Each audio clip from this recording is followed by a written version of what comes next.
Okay, that should be started. So hello guys, thought I'd do a bit of a different video from what I usually, well, these are all different, the D&D December videos.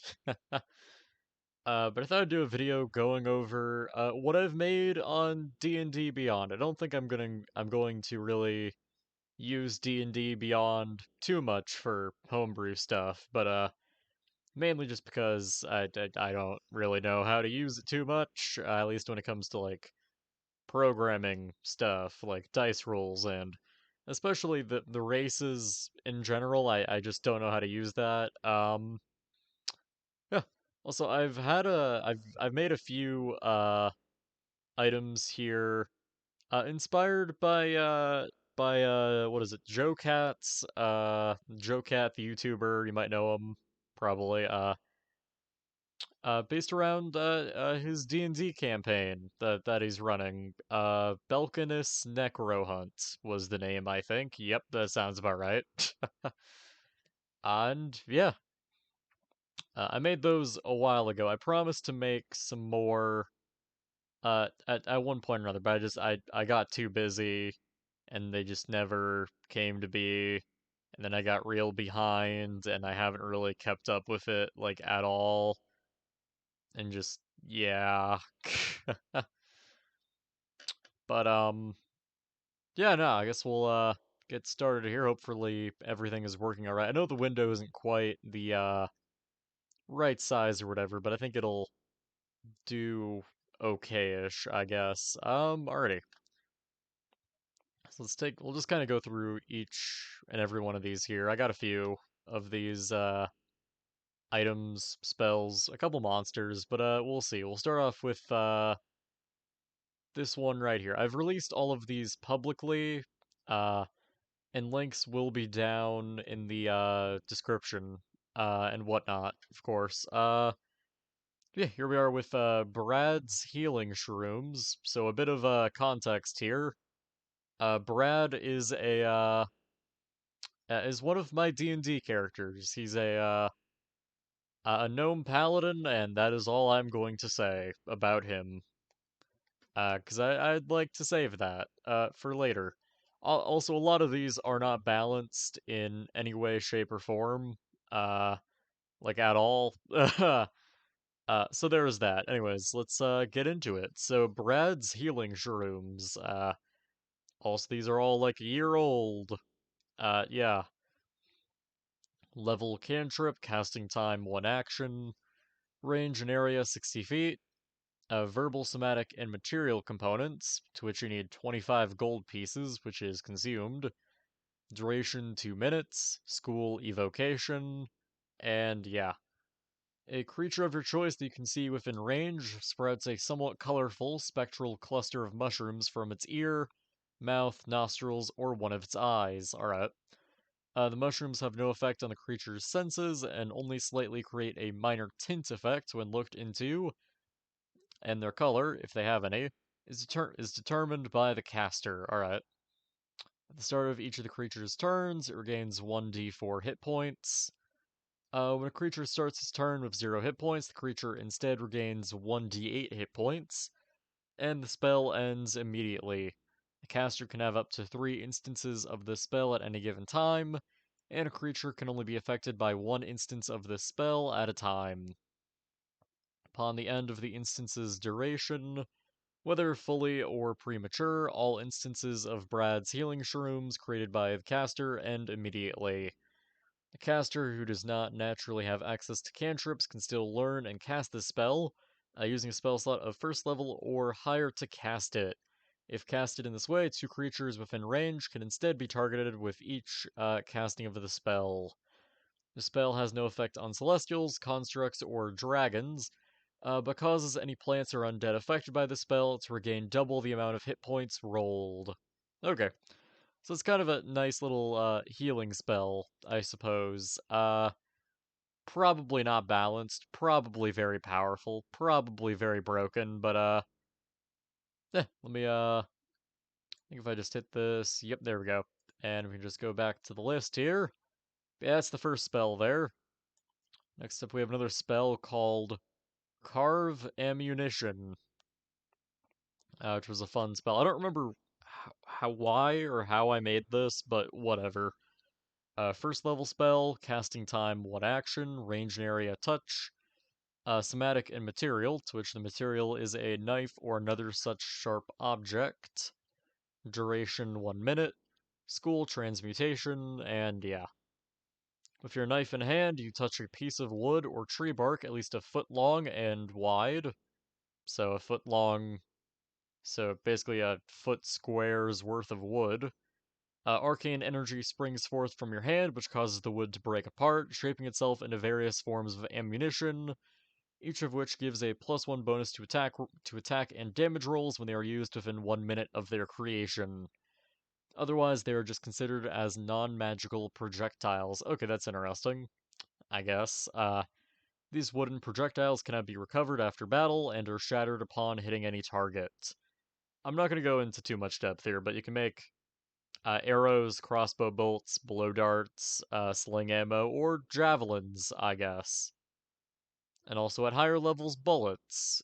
And additionally, when you cast the spell using a spell slot of 6th level or higher, the ammunition instead gains a +2 bonus to attack and damage rolls, nice. And in addition to whatever ammunition type you create, you can also create 1d4 +1 hand axes, 1d4 +1 tridents, or 1d4 +1 weighted nets. I'm not sure how you get a net from wood, or a trident, really. I'm not going to question it.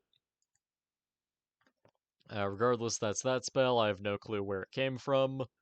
Next up is, yeah, one of the Belcanus Necro Hunt items, the Compendium of Banana Facts, which is a magical item, wondrous item, legendary. Which, yeah, a lot of these items were inspired by the chat of the streams and whatnot, of just being there. It was a great time. Highly recommend it. Anyways, a thick leather-bound book whose pages have been dyed a yellowish color. Although this coloring remains slightly unfinished, as there are still pieces of the unpainted leather still present. The cover has a beautiful insignia marked on it in the shape of a bunch of bananas, whilst the entire book itself emanates with the scent of bananas. Okay. When opened, the Compendium of Banana Facts flips to a random page, and the creature who opened it rolls a d20. Based on the result of the roll, a random fact relating to bananas appears on the page. The fact is determined by the DM and does not need to be true, especially if the d20 roll was particularly low. After using this ability, the rest of the Compendium of Banana Facts pages also have this fact on them. After 24 hours, the book closes if it already wasn't, and it can be opened again to give yet another banana fact. Alright. Yeah. Believe this came from as a result of the Bananard, as the chat called him. I don't know if it's still again, I haven't caught up with it, but yeah, love that man, Davy Chappie, love him. Anyways, a creature can perform a roughly 10-minute long ritual with the book as described on its 369th page, nice, so long as they have prepared the proper components. In order to perform the ritual, a creature must be carrying alongside them 5 of the following items: a hat in the shape of a banana, a coat in the manner of a banana peel, a banana split or other such ice cream treat with bananas in it, a pair of flip-flops in the shape of a banana, a banana floaty, a banana hammock, a pair of sunglasses in the shape of bananas, a Hawaiian shirt with bananas on it, a pair of swim shorts with bananas on them, a potted banana tree, and an animal companion or familiar in the form of a banana snake. Once performed properly, the Compendium of Banana Facts is sent to a random location on the material plane, and a portal to a pocket dimension is created that immediately pulls in the creature that performed the ritual. Words. Said portal remains for 8 hours before it closes and cannot be reopened unless the book is found and the ritual performed again. Cool.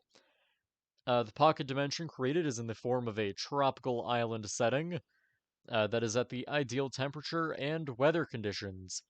although the air does carry along with it the scent of bananas, for a fun and joyful beach day. Somewhere in the little tropical archipelago is a village of sentient banana people, commoners, that are having troubles with something. In this village, there will be at least one store of any kind, a village elder, and some sort of relatively luxurious hotel, spa, and/or inn. The village elder will request that any visitor to the village help them out with their troubles, which is usually some sort of low CR monster in the area whose skin and flesh resembles a banana. After this has been resolved, the village elder offers to make a portal back to wherever the ritual was performed. Creatures that go through this second portal reappear where the ritual was performed, with only a round of combat, 6 seconds, having passed by from when they left. So yeah, that's cool. Basically just the, a stupid magic item that then becomes the beach episode under very, uh, certain conditions have been met. Cool. Yeah, I love that one. The, Compendium of Banana Facts. Next up, we have a mess of a spell.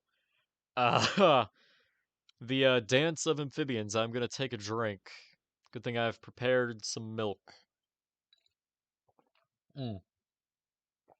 Mm. Yeah, okay. Alrighty. Dance of Amphibians, which I also don't know where this came from, but it happened. Level 5th, casting time 1 action, range and area 75 feet, verbal, somatic, and material components, to which the material is a clutch of toad or frog eggs. Duration 10 minutes, school, conjuration, and apparently it's a detection spell, I have no clue. You grasp the toad or frog eggs rightly in your hand. You speak the incantations and perform the sacred rain dance, and you summon forth a massive amphibious frog-like creatures that appear in unoccupied spaces within range that you can see. The following creatures appear after you cast the spell.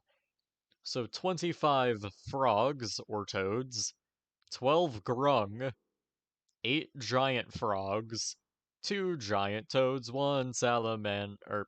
No, I messed that up. Hold on. 8 giant frogs, 2 giant toads, and a salamander in a pear tree that went terribly. Each creature is pulled from wherever it once was in the multiverse and do not disappear when the spell ends. The summoned creatures, aside from the salamander, are friendly to you until the spell ends. Roll initiative for each type of summoned creature as a group, which has its own turns. As a bonus action on your turn, you can send a telepathic command to one of the groups, and it will spend its next turn to fill that request to the best of their ability. Unless given a command, the creatures act on their own as if they were in the wild and will defend themselves from any danger. At higher levels, when you cast this spell using a spell slot of 8th level or higher, the range of this spell is doubled, and double the amount of creatures are summoned forth. So 50 frogs, 4, 24 green grungs, etc. Yeah. I don't know. Why is it concentration for 10? I don't know why. I don't understand. Oh, I guess for the bonus action, I guess concentration on that plus the other thing. I probably should have clarified that, I think. Oh well. I'm not gonna worry about it too much. But yeah, that's the Dance of Amphibians. Which I also don't know where that. Oh, this was the first magic item that I've ever released. The yeah, here it is. Yeah, because I mentioned this at the end. Yeah, the dollar store bag of holding. I'm gonna take another drink. Mm. We're only on item 4, and there is a lot more to go through here. This bag has an interior space considerably larger than its outside dimensions, roughly 2 feet in diameter at the mouth and 4 feet deep. The bag can hold up to 300 pounds, not exceeding a volume of 64 cubic feet. The bag weighs 12 pounds, regardless of its contents. Retrieving an item from the bag requires an action. Items removed from this bag are altered and changed into a considerably cheaper item. For example, a diamond worth 500 gold might emerge as a significantly smaller glass diamond. A +1 sword might emerge as a child's wooden blade, or a high quality pistol might just become a collection of parts roughly put together. If the bag is overloaded, pierced, or torn, it ruptures and is destroyed, and its changed contents are scattered across the shelves of the nearest dollar store or pawn shop on the plane you are currently on. If the bag is turned inside out, its changed contents spill forth unharmed, but the bag must be put right before it can be used again. Unlike a bag of holding, creatures cannot fully enter the bag, and their heads are always kept out of it. I guess, alright. Placing a dollar store bag of holding inside an extra-dimensional space created by another dollar store bag of holding instantly destroys both items and a gate to the nearest dollar store or pawn shop on the plane you're currently on is created. The gate originates where the one item was placed inside the other, and a creature within 10 feet of the gate is sucked through it to a random location in the store. The gate then closes. The gate is one way only and cannot be reopened. Yep. So just a really dumb item that came from like the first few minutes of the first session of Belkinus Necro Hunt, which was very fun. To slap that together in like 5 minutes and release. Which is why I wanted to do more of them, but I didn't because I got busy. Yeah. Next up, we have a monster who I am kind of proud of, and it is the Froth Iguana, who I is kind of a mixture of mechanics. It's to describe. I don't have a picture for it, unfortunately, but it's basically just a big, fat iguana. Is what it's like. Yeah, pretty much. Oh, excuse me. Yeah, just a big, fat iguana that just like extrudes. It just has bubbles leaking out of like its nose, its ear holes, its mouth, eyes, just everywhere along it, and it has just a whole bunch of abilities here. You can take a look at it for yourself. Basically, it's just slippery. Is the whole thing. Description, I probably should have read that first. An overweight iguana who naturally secretes a soapy, bubbly fluid from its mouth, nostrils, toes, pores, ears, and especially its eyes, which have a tendency to inflate when it fails to expel at least 2 gallons of this liquid a day. Living off the rocky coasts of a few select tropical islands, they frantically search, or rather try to bump into crabs, jellyfish, mussels, urchins, starfish, and scallops that wash ashore. Although they do have land-based predators, aerial predators are far more successful at catching froth iguanas. These aerial predators capitalize on the froth iguana's poor eyesight, swooping down whilst they are sunbathing and quickly ripping them off the ground, where they are incredibly vulnerable. Land predators, on the other hand, must contend with the random and unpredictable movements of the creatures, in addition to the very slippery trail that must be avoided at all costs in order to successfully kill this creature. Yeah, that's.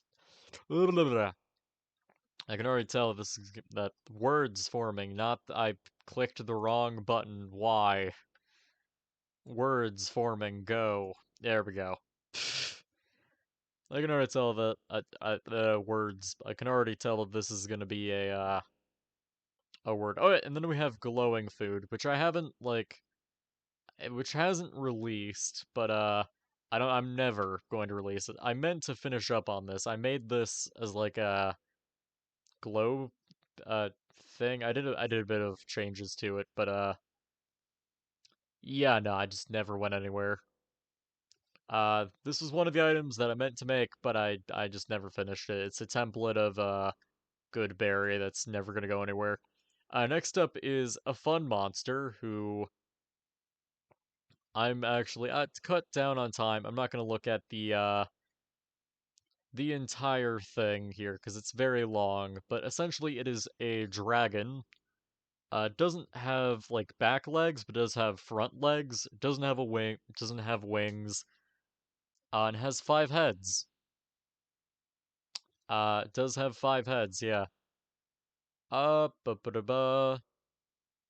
Yeah, and essentially it's just like it thinks most Hyderms think that they're like this big, scary like threat. However, it's not really, as it does have fire breath. Uh, I mean, it's just it doesn't do much really. It just kind of protects people, really, not like as a typical dragon would. It does have fire breath, which was very interesting to do. Because only one of the heads, one of its five heads, breathes fire. The other four just shoot out some fake illusory flames. I don't know. It's an illusionist type of deal. You can read more about it in the description here on your own time. Which again, I will be linking all of these down in the description below. Yeah, all these bad boys. Yeah. Next up is Eyes Sieging Bolt, which Eye is the name of another D&D character who I'm not going to spoil today, because I'm going to show these guys off next year. Yeah, next year, yeah. But yeah, Eyes Sieging Bolt, 3rd level, casting time, 1 action, range and area, 300 feet, verbal and somatic, instantaneous, 1 round, conjuration, ranged, already. You conjure a large bolt of lightning before sending it off to strike your target from long distances away. Make a ranged spell attack against the target. On a hit, the target takes 7d10 minus X lightning damage, where X is equal to the range of the spell minus the distance from you to the target. Wait, is equal to the range of the spell minus the distance from you to the target. Okay, so it's minus 300. Okay. So this does negative damage. So it can just do 0 damage then, fully, if you're 300 feet away, then yeah. Or X is equal to... So would you need... You'd need to be... Oh, no, because the idea is that you go far... What was I thinking? Yeah, where X is equal to the range of the spell, so that's 300 feet, minus the distance from you to the target. So if I'm 10 feet away, that'll only do 290, or minus 290. But if I'm 300 feet away, then that's minus 0. Okay, that makes more sense. If the target was a structure, object, non-living vehicle, or construct, it takes an additional 3d10 lightning damage, and its movement speed, if it had any, is halved until the start of your next turn. Okay. You cast the spell using a spell slot of 4th level or higher. The damage increases by 2d10 for each slot level above 3rd. Okay. So it's just, the idea is you hit a wall or a structure or something and it does a lot. And the idea is to be far away for it. Like this is your big battle spell that you have as your knights or whatever run in, and you're just standing in the back shooting this out. Oh, next up we got another spell. This one is a spell. It's named after another one of my D&D characters, the first one, actually, who was a wizard, and that is all I'm telling you. Uh, yeah, 2nd level, casting time, 1 action, somatic and material, duration 1 minute, school transmutation. A container filled with oil, paint, or tar that fits within a 5-foot cube, which the spell consumes the contents of. Alright, so you need that in order to cast the spell. You transform the contents of a container that fits within a 5-foot cube into a lukewarm, multicolored liquid that has the consistency, taste, and properties of non-magical paint. The magical liquid can be carefully painted onto something, or it can just be splattered onto a surface or a creature. As a free action, you can change the color or colors of the liquid, and it takes an action to slather the liquid onto something, able to cover a roughly 5-foot square area, or throw it onto something, in which case it covers a 25-foot square and the container is emptied, aside from a few bits of residue here or there. Creature attempting to move through the liquid acts as if it is difficult terrain and must succeed on a strength saving throw against your spell save DC, or become stuck to the liquid and they become restrained by strands of the multicolored goop. Creatures stuck to the liquid can reattempt the saving throw at the end of each of their turns.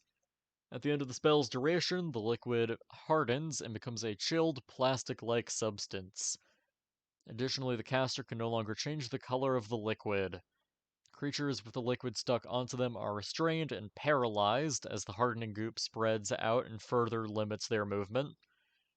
A creature can make a strength saving throw at disadvantage, breaking free and ending the effects on a success. Creatures that attempt to move over the hardened liquid must make a dexterity saving throw against your spell save DC, falling prone on a failure as they slip on the slippery surface or not falling prone on a success. Alright. If Dispel Magic is cast on this when it is in liquid form, it immediately hardens.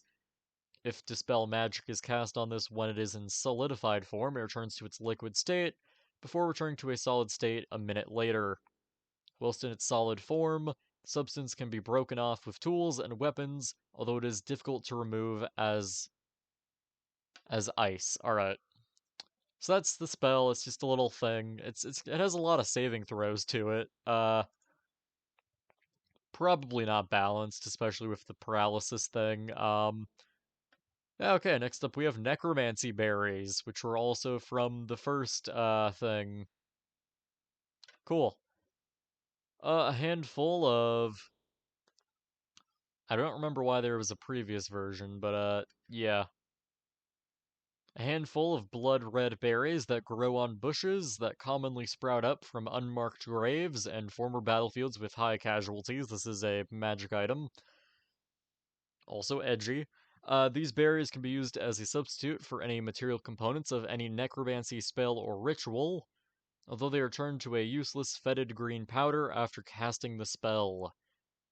A creature that consumes one of these berries takes 2d4 necrotic damage, and they lose maximum hit points equal to the damage taken.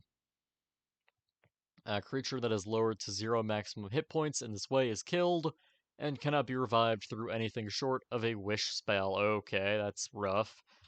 After 1d6 hours, the dead creature will rise as any low-level undead determined by the DM, such as a zombie, a skeleton, a ghoul, a wight, etc., maintaining their memories and personality.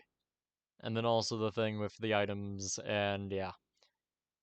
Yeah, honestly, it's a lot. This item is probably could be simpler, but regardless, it's yours if you feel like it. Yeah, it is indeed yours if you feel like it. Oh yeah. Then after that, we have the Road Cutter, who I'm not even gonna take a closer look at. It's just a big bird with like a bird head, not really a bird head, but like with a she's got a really sharp beak and talons or whatever. That's the whole thing with them. You can take a look for yourself on the description below. And then we have we have like 4 Belcanist Necro Hunt items back to back. There we go.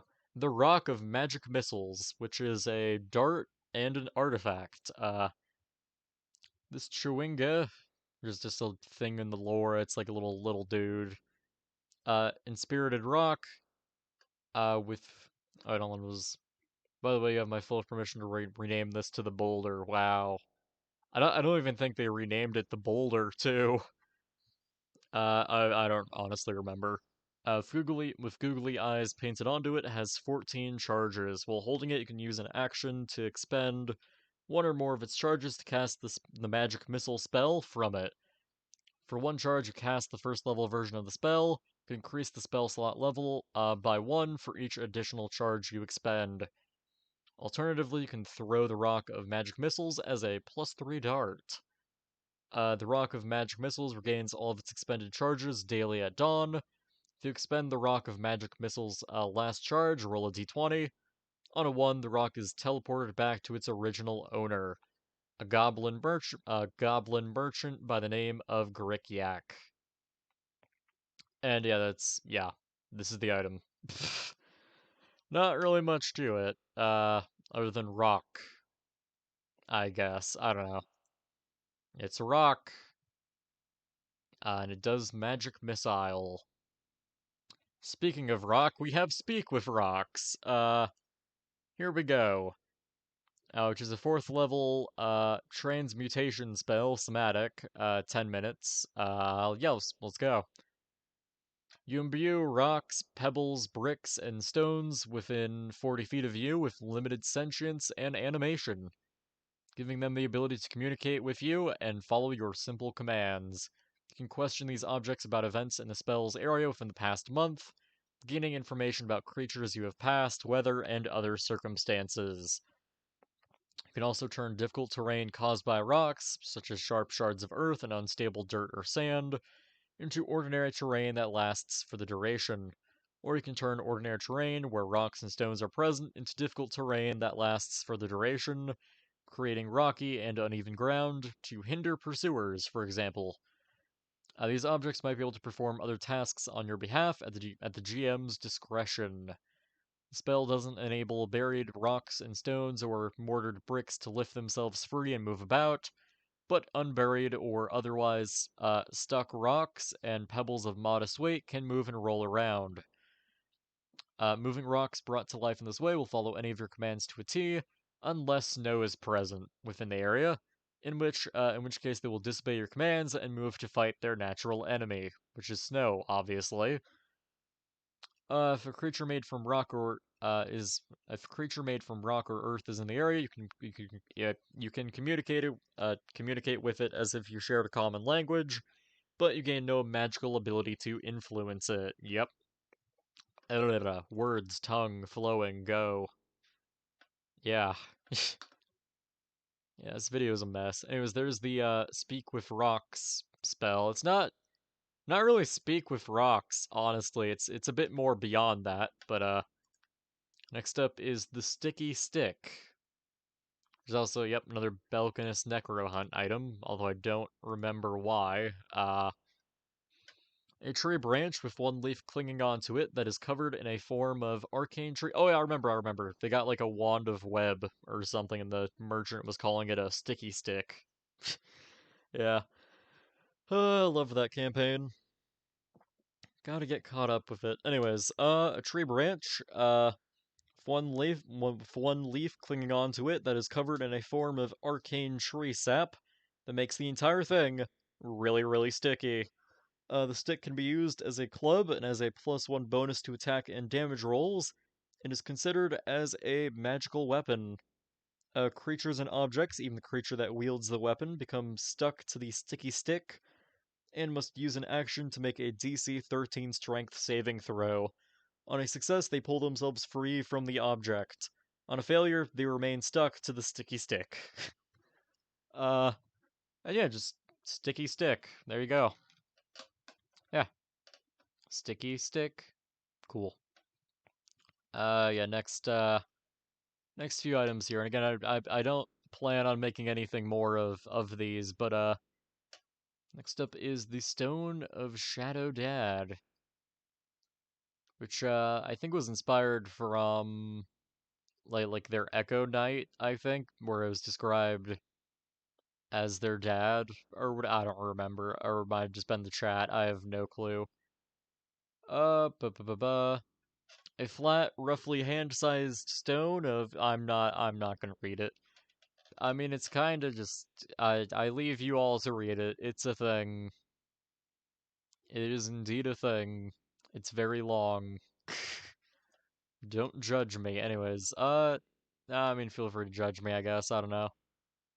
But that was the Stone of Shadow Dad that I refused to read because that is a lot. That is just a lot right there. No, I'll read it. Why not? I'm not in any hurry. uh, yeah. A flat, roughly hand-sized stone of dark purple coloration with an intricate swirled design etched onto one side of it, and the word "father" scrawled on the other in common. Glows with a faint blue light when held in your hand, and constantly feels cold and slightly damp. Oh god, no. Uh, a creature that is attuned to the Stone of Shadow Dad can use an action on their turn to create an entity made of shadow that stretches out from the stone. The being takes the form of a relatively featureless, vague silhouette of the user's father. Whether the form it takes is of the user's biological father, adopted father, or other such father figure in that creature's life is up to the GM's discretion. The shadow remains for half an hour before dissipating in a cloud of darkness. Although it disappears instantly as if it is killed, if it loses contact with the surface, or if the user willingly dispels it as a bonus action. After being used, the stone must spend the next 12 hours recharging, and then can be used again. Alright. Tongue, go. Yeah, the shadow listens to all of your commands, but must remain within a 30 feet radius of you. The shadow must have at least some part of itself connected to a surface, whether that be the floor, ceiling, or even a wall. The entity has 5 HP, 12 AC, and 25 feet of movement that can be used as either a normal movement speed and or a climbing speed. The shadow, what was I reading? Right. The shadow can move through spaces and gaps as wide as half an inch without squeezing. The entity acts after you in initiative and can make a slashing attack using your proficiency modifier and either your intelligence or wisdom modifier to hit, dealing 2d6 plus either your intelligence or wisdom modifier slashing damage. And yeah, that's it. That's the stone. Not much more to it, honestly. It's a thing. Maybe a little bit broken with the damage. I don't know. I don't know. Balance. Last up, we have one last monster here, the Swargling, which is a thing. I do like the Swargling. Swargling, it's a medium ooze, unaligned, has a whole bunch of stuff. Probably not a CR. I mean, it could be a CR3 creature. I have no clue. Da da da da. Corrosive form, drowning embrace. That's always fun. Cool. And essentially, it just is like, how do I want to describe this? It's kind of like just a dude, I guess. I mean, it's like, I'm just gonna read the thing. When an elemental is brought and sent back to the material plane improperly, small and nearly undetectable pieces of them can be left behind. This phenomenon is particularly common with beings from the elemental planes of air and water, and is likely how Swarglings are created. Composed of the gathered up leftovers of water elementals, moss, algae, dead plants, and swampy muck. They lay still and unmoving at the tops of marshlands and swamps. When they sense living prey approach, they stretch out most of their form to create a vaguely humanoid looking upper body. They keep their distance and strike from the water when it is the most opportune moment to strike, latching onto their hapless prey before dragging it down into the murky depths where it struggles to break free and then allows the corpse to float up to the surface where it slowly gorges upon the meat and bones of the cadaver in a process that takes around anywhere between 2 to 3 weeks depending on the size of the kill. Villages near swamplands often tell warning tales of swarglings to children and travelers alike. All right, yeah, cool. So that's their whole deal there. Wanted to go. I not the thing I wanted to. I wanted to go back to the this go to end on this. But yeah, that's the.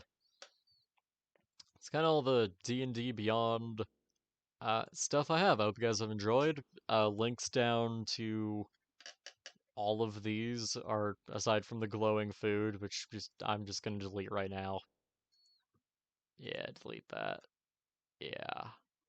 Otherwise, they're all down in the description below.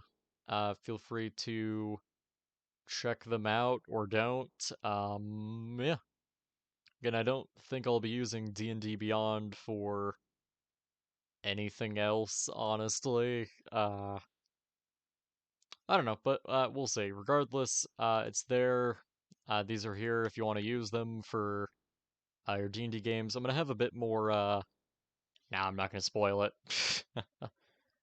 But yeah, there will be other homebrew stuff I'll release on the channel, although I don't think it's gonna be on D&D Beyond here. But regardless, it's there for you. Feel free to check it out, look, whatever. And yeah, I hope you guys have enjoyed. Be sure to subscribe. Follow me on Twitch. Check out the Discord server. And yeah, I think that's it. Yeah. Yeah, have a great night, guys. Oh yeah, and happy holidays. I should say that as well. Have a great night and happy holidays. Yep. Now to end the recording bit. There we go.